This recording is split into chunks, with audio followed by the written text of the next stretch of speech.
At a dentist appointment, my 10-year-old daughter looked frightened. Then her dentist handed me a secret note that my husband wasn't supposed to see. I read it and froze. I didn't panic. I took action. By the next night, my husband was the one panicking. We lived in Emerald Valley, a gated community outside Chicago where the lawns are trimmed like military haircuts, and everyone's smiles come with an invisible HOA invoice. If you forget to wave at your neighbor, someone will politely remind you. If you forget to keep your family looking flawless, people don't remind you. They just watch. I'm Catherine Reynolds, Kate, to everyone who's ever met me for more than 5 minutes. I'm a physician at a private clinic downtown. I've treated heart attacks, broken bones, panic attacks, and one man who insisted his energy was off because Mercury was doing whatever Mercury does. My husband is Michael, Mike. He's the kind of man who can make a spreadsheet feel judged. He works in finance. He believes in performance metrics the way some people believe in God, deeply, loudly, and with very little room for questioning. And our daughter is Ellie, technically Eleanor on paper, because Mike liked classic names. Ellie has my last name, Reynolds. Mike kept his Hayes.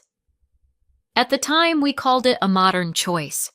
In practice, it mostly meant we didn't have to argue about monograms. Ellie was bright, curious, and once, she laughed like she wasn't afraid of taking up space. Once. I used to tell myself we were lucky. I used to tell myself I had married a good man. Neighbors told me too. At block parties, while the dads compared grills like they were discussing geopolitical strategy, someone would lean in and say, "Kate, you hit the jackpot. Mike is so involved." Involved.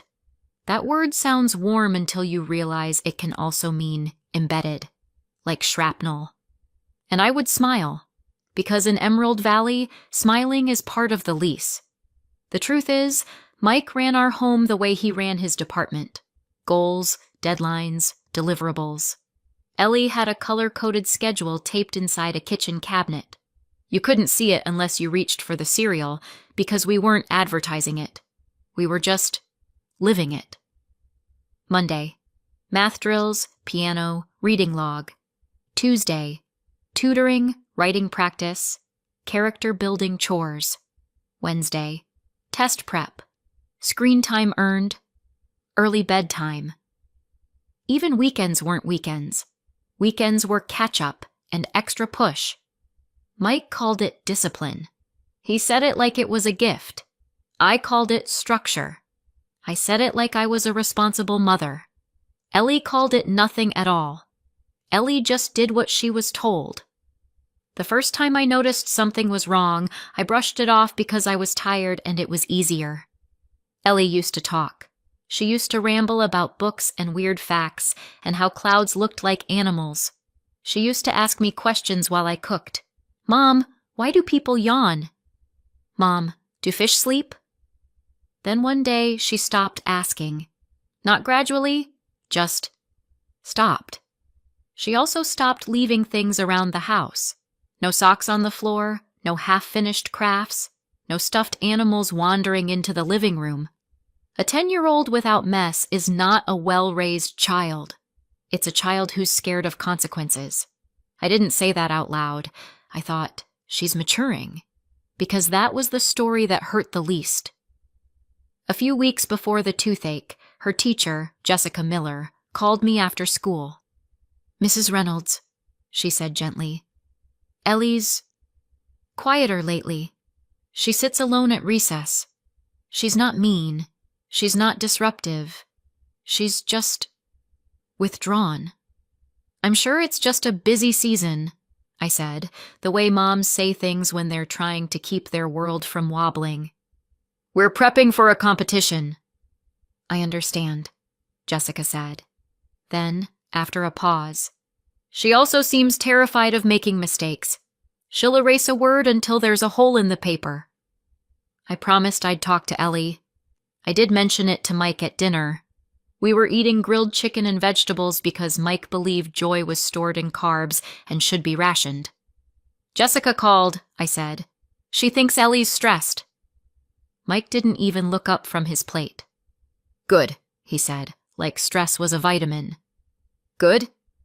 If she cares, she'll excel," he said. "If she's relaxed, she'll coast. The world doesn't reward coasting." Ellie sat very still. She chewed like she was trying not to make noise. I tried again. "She's only 10. Mike finally looked up.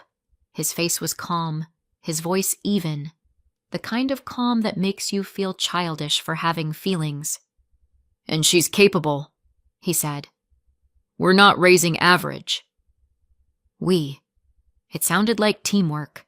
It sounded like love, and I nodded, because I was exhausted and because I wanted to believe him. Another week passed. Emma's mom texted me, "Sleep over this weekend? The girls miss each other." I smiled at my phone.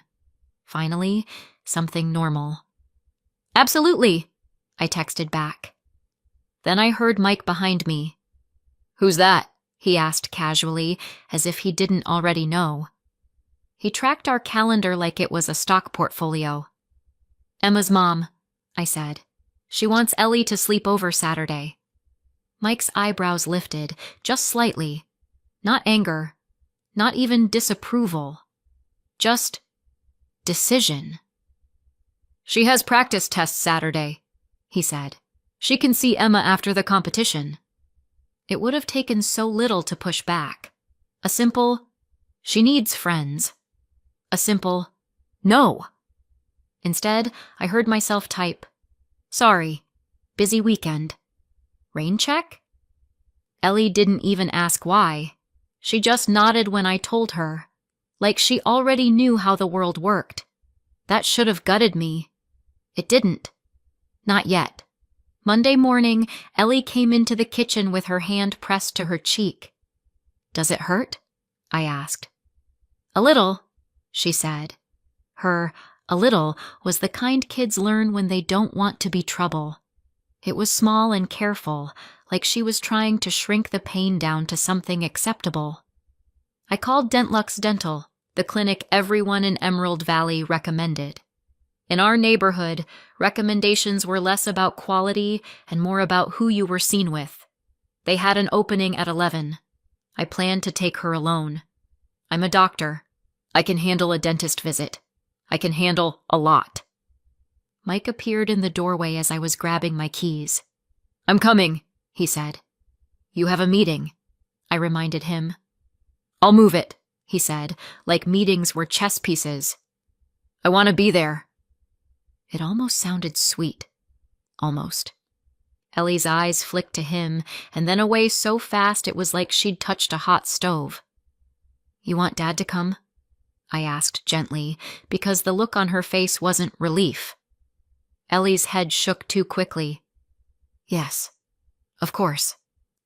Her voice was bright in that forced way kids do when they're trying to stay safe. Like cheerfulness is armor.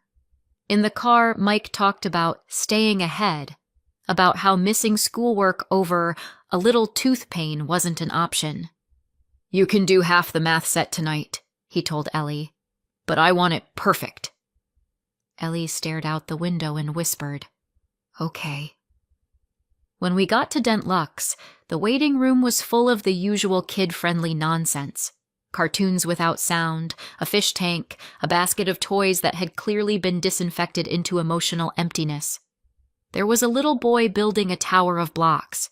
He knocked it over on purpose and laughed. Ellie didn't react.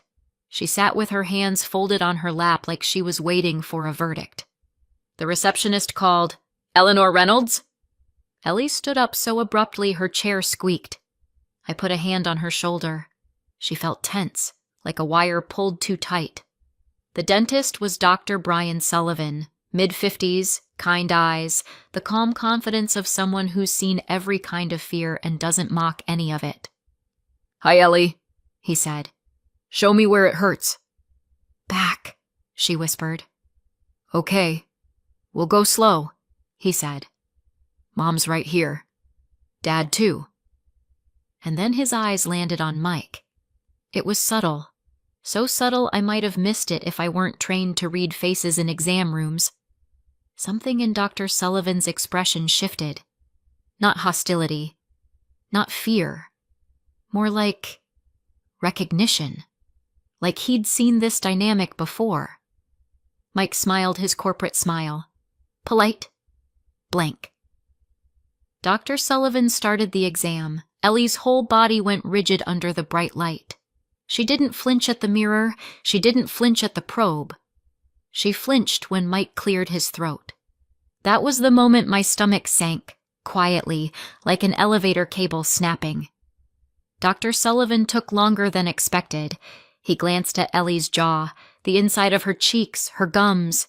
He pressed gently along her muscles. Mike finally spoke. "Is there an infection?" "No obvious cavity," Dr. Sullivan said, careful and controlled. "But I'm seeing signs of bruxism." Mike blinked. "Bruxism?" "Grinding," the doctor said. "Often stress-related.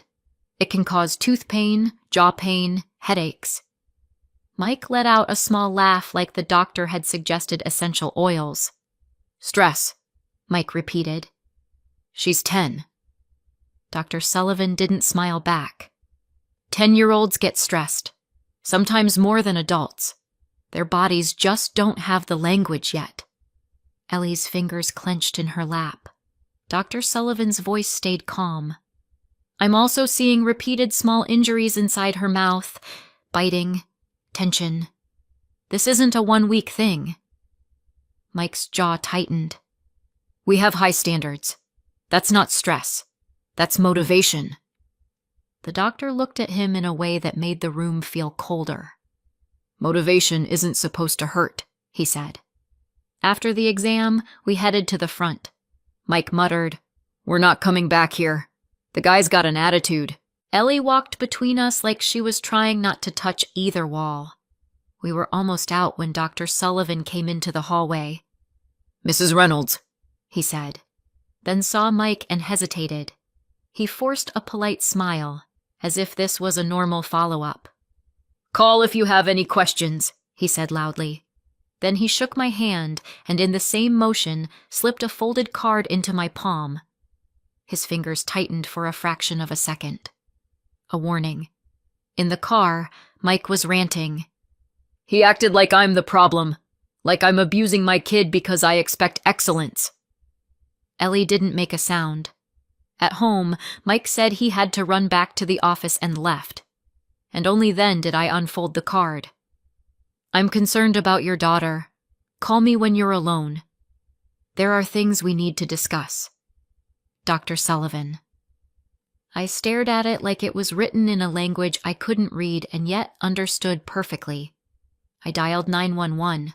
My thumb hovered, and then my brain did what it does best when it wants to avoid pain. It made excuses. What am I going to say? My dentist gave me a note? My husband is strict? My kid is quiet? I hung up.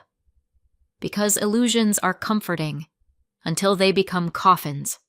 The rest of the day, I moved like a machine. At work, I smiled at patients, signed charts, nodded at colleagues.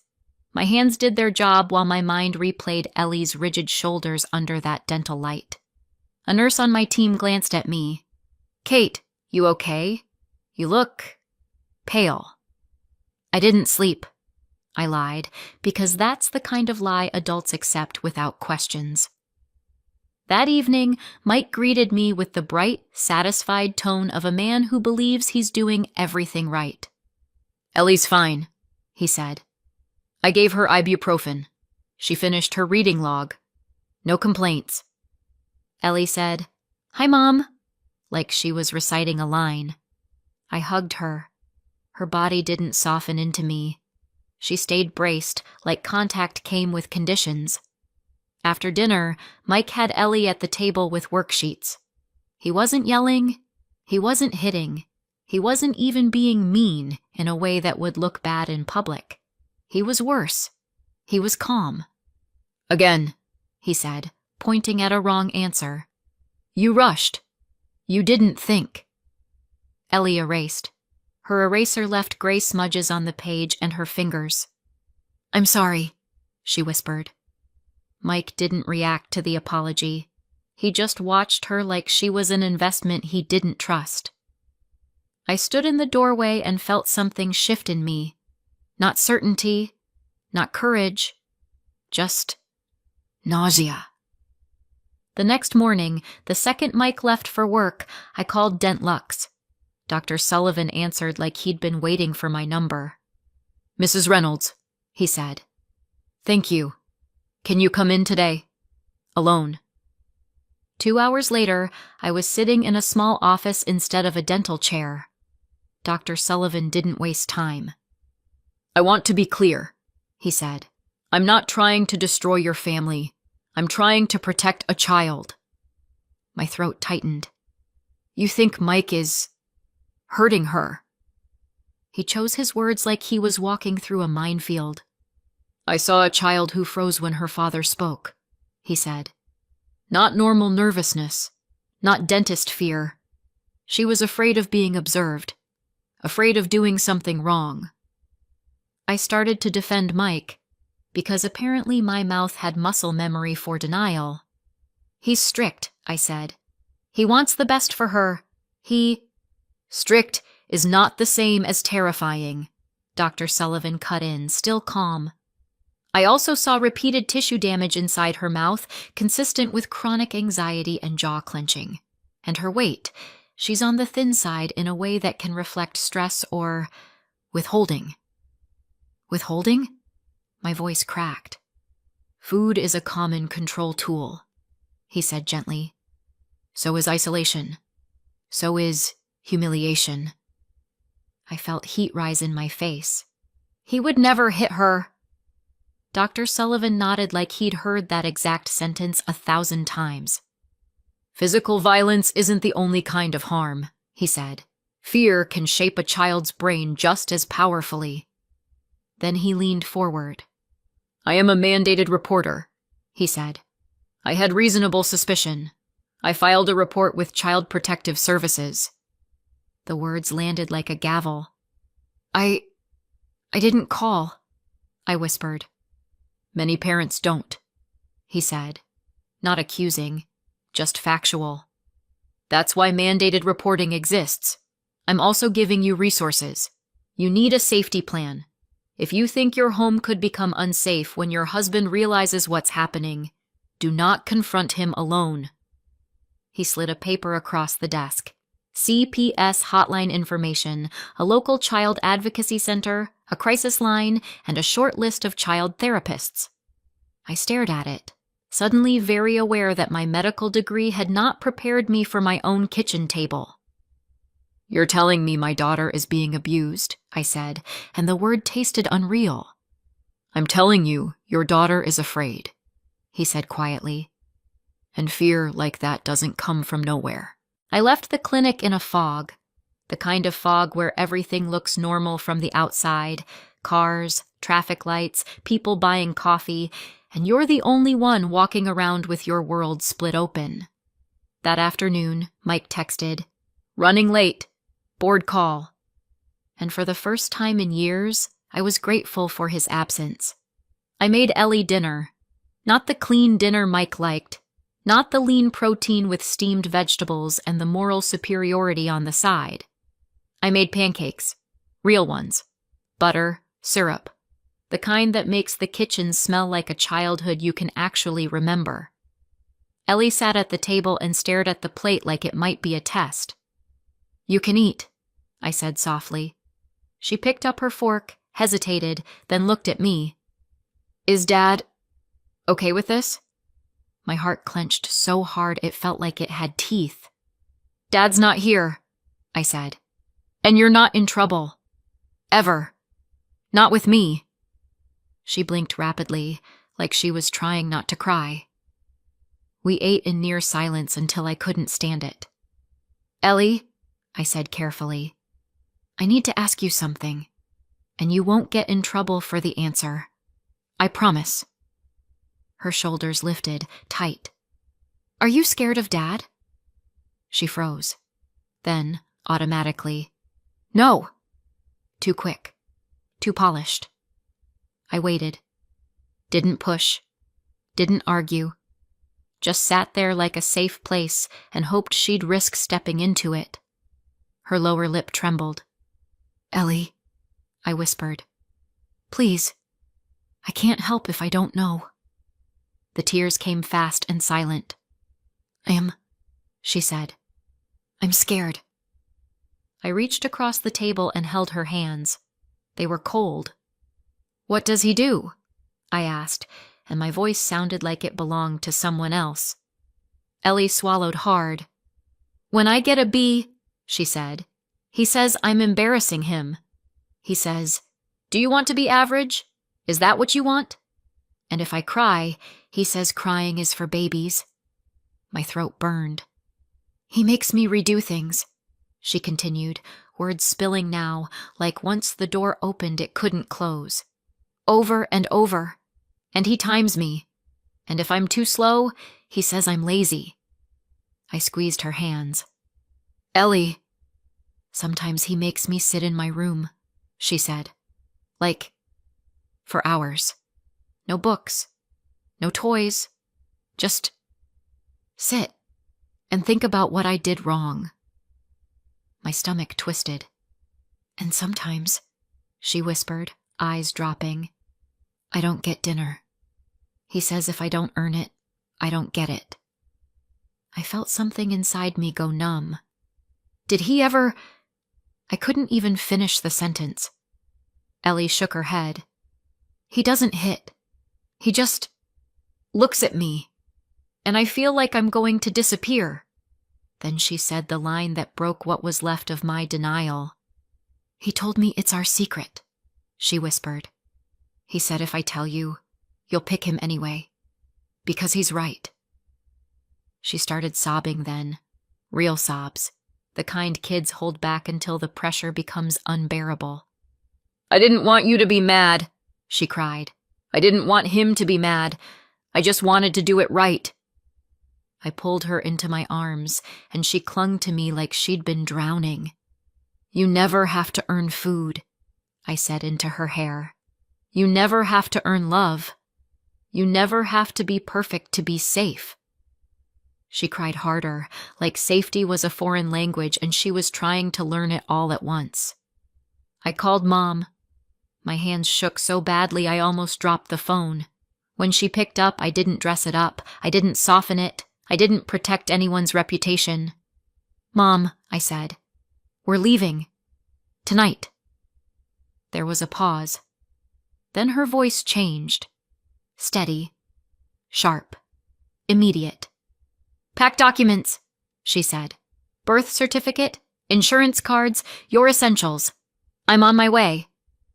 And for the first time in a long time, I didn't argue with help. I packed like I was in triage. Not everything, just what mattered. Ellie's school laptop, her favorite hoodie, her stuffed animal she claimed she didn't care about, my work ID, our important papers, a few changes of clothes. Ellie hovered in the hallway, watching me like she expected Mike to materialize out of a wall. "Is Dad going to be mad?" she whispered. "Yes," I said honestly. "But that's not your job to fix." We left before Mike got home. I wrote a note. Short, clear, no drama, because drama was what Mike fed on. "I know. Ellie and I are safe. Do not contact her directly. My attorney will be in touch. America doesn't do family implosions with teary living room speeches. America does it with paperwork and restraining order templates." Mike's parents, Richard and Patricia Hayes, called the next morning. Of course they did. Patricia didn't ask if Ellie was okay. She asked what I thought I was doing. "You're overreacting," she snapped. "Mike is a dedicated father. He pushes because he cares." I stared at my phone and thought about how people can say cares and mean controls. "Patricia," I said, "Ellie was scared to eat pancakes."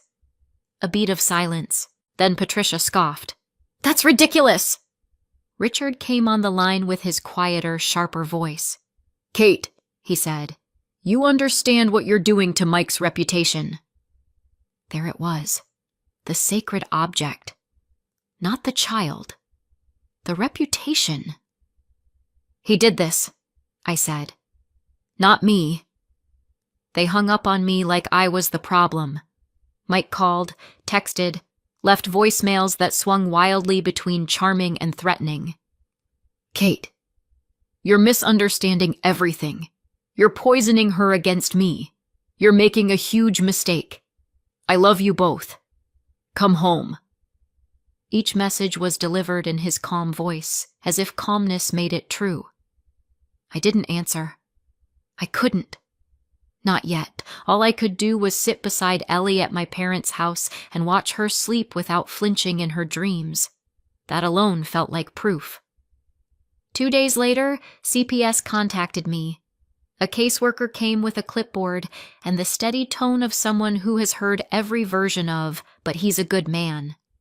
She asked practical questions. Any weapons in the home? Any history of physical harm? Does Ellie have a safe adult at school?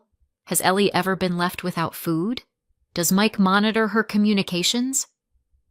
Ellie answered quietly. She didn't embellish. She didn't dramatize. She said it like she was reporting weather. "Yes. Sometimes. I wasn't allowed to tell." The caseworker nodded and wrote it down, and I hated how normal it looked on paper. Because on paper, my daughter's fear was just ink. Then came court, temporary orders, emergency custody, a hearing date that arrived faster than my brain could process. Mike showed up in a suit that probably cost more than my first car. He looked composed, concerned, devastated in a way that would photograph well. He told the judge he was a highly involved parent and that I was overwhelmed by my workload and confused strictness with abuse. He said he was open to family counseling, as if this was a miscommunication. The judge listened, expressionless, because judges don't get paid to be shocked. My attorney spoke. CPS had filed their report. The CPS report sat there in black and white, colder than anything Mike said. The judge granted me primary physical custody, temporary at first, until the investigation concluded, and ordered supervised visitation for Mike. Mike's face didn't crack, but his eyes did something I recognized from home. That look that said, "You will pay for humiliating me." I felt cold all the way down my arms, and I thought, this is why Dr. Sullivan told me not to confront him alone. We started therapy with Allison Grant the next week. Allison was calm, kind, and absolutely unshakable. She didn't get dazzled by Mike's involved dad routine. She didn't get thrown by my guilt. She didn't treat Ellie like a fragile doll either. She treated her like a child who deserved her own space in the world. "No contact outside the supervised schedule," Allison told me. "No phone calls alone. No surprise visits. Ellie needs predictability." The first supervised visit was in a neutral center that smelled like disinfectant and old crayons. There was a small room with a couch, a few toys, and a camera in the corner. Not subtle. Nothing about it was subtle. Mike walked in and smiled like this was a normal dad-daughter outing. "Hey, kiddo," he said, reaching for Ellie. Ellie stepped back. The supervisor, a woman with a calm voice and a clipboard, said gently, "Let Ellie choose physical contact." Mike's smile tightened for a fraction of a second. Then he nodded. "Of course," he said. Because of course he did. He tried to talk like nothing happened. "How's school? What are you reading? Have you been keeping up with math?" Ellie answered in one-word replies. Then Mike did what Mike always did. He drifted toward correction. "You should sit up straighter," he said casually. The supervisor cleared her throat. Mike blinked. "What?" "This is a visitation, not a coaching session," she said, still polite. Mike's jaw flexed. Ellie's eyes dropped to her shoes. I watched from the observation area, hands clenched, heart pounding, because even now, in a monitored room, his instinct was control. After the visit, Ellie climbed into my car and exhaled like she'd been holding her breath the entire hour. "You did so good. I told her. She stared out the window. Did I do it right? I swallowed hard. There is no right. You just are. That concept took months for her to believe. We moved into a small apartment back in Chicago once the temporary orders stabilized. It wasn't Emerald Valley. There was no gate, no manicured lawn, no neighbors who smiled like surveillance cameras, and somehow it felt like the first place we'd actually lived. Ellie switched to a public school. She started slow. She apologized constantly. Sorry for asking. Sorry for laughing. Sorry for being hungry. One evening, she spilled juice on the kitchen floor. She froze. Her face went white. Her hands trembled. I saw her brace for the familiar, the sigh, the lecture, the punishment. I grabbed paper towels. It's okay, I said. She blinked. That's it? That's it. And then she burst into tears, not because of the juice, but because the world didn't collapse. That was the day I finally understood what fear does. It makes tiny accidents feel like life or death events. Mike's parents tried again, a few months later. Patricia showed up at my building unannounced. I just want to see my granddaughter, she said, eyes narrowed like I was withholding property. You can coordinate through the attorneys, I said. Patricia's mouth pinched. You've turned this into a war. No, I said. Mike did. I'm just refusing to surrender Ellie. She looked at me like I was the unreasonable one. People love calling boundaries war when they're used to crossing them freely. The divorce took months. Court dates, evaluations, parenting classes, therapy compliance. Mike attended everything. On time. In polished shoes. Because Mike never missed an obligation that could be used as evidence of his excellence. But excellence isn't the same as empathy. Little by little, Ellie changed. Not all at once. Not in a movie montage way. In small, almost invisible ways. She started leaving a book on the couch without panicking. She started laughing louder. She started asking for seconds at dinner without permission. She started saying, I don't know, without flinching. Allison called it reclaiming space. I called it breathing. 2 years after that dentist visit, on another supervised session, Mike finally said something different. Not a defense, not a justification, not a complaint about how hard he tried. He sat across from Ellie, hands open on his knees, like he was trying to show he wasn't holding a weapon. Ellie, he said quietly, I was wrong. Ellie stared at him, cautious. I thought pressure would make you strong, he said. It didn't. It made you scared. I'm sorry. His voice shook just slightly, enough to sound human. Ellie's hands stayed in her lap, but her shoulders didn't rise to her ears the way they used to. I didn't want to make you mad, she said. Mike's eyes filled. It wasn't your job to manage my feelings. That sentence, simple, obvious, devastating, was one of the first truly healthy things I'd ever heard him say. Ellie swallowed. I don't feel scared right now. Mike nodded, slow. Good. That's what I want. It wasn't a happy ending. It wasn't forgiveness wrapped in a bow. It wasn't a family magically repaired. It was something rarer, a real beginning. And I learned something I wish I could teach in medical school, right between anatomy and pharmacology. Love doesn't require fear. Fear is not discipline. Fear is not high standards. Fear is not character building. And when a child gets quieter, it isn't always maturity. Sometimes it's a smoke alarm with the volume turned down, because someone taught them that even sounding the alarm is wrong. Thanks for watching. If this story resonated with you, please give the video a like, subscribe, and hit the bell so you don't miss the next one. And I'd love to hear from you. Drop a comment below. What stood out to you, and what would you have done in her place? See you next time.